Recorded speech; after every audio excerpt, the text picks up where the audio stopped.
Hey, what's up guys? So in this video, we will see how to set Google Maps as default on any iPhone.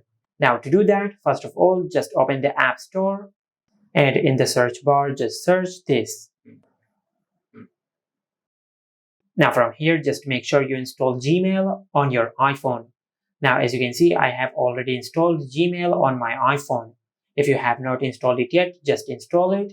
And once the app is fully downloaded, just tap on open. Now once you set up Gmail on your iPhone, after that, just tap on the three lines at the upper left corner on the screen. From here, just go to settings, then tap on default apps. Now in the Maps section, just disable this toggle, and from here you will find the option of Google Maps. Just tap on Get. Now just tap on Install. Now once Google Maps is fully downloaded, just tap on the X icon. Now instead of Apple Maps, just select Google Maps. Then tap on Done. And this is how you can set Google Maps as default on any iPhone. Make sure to like, comment and subscribe. Thank you for watching.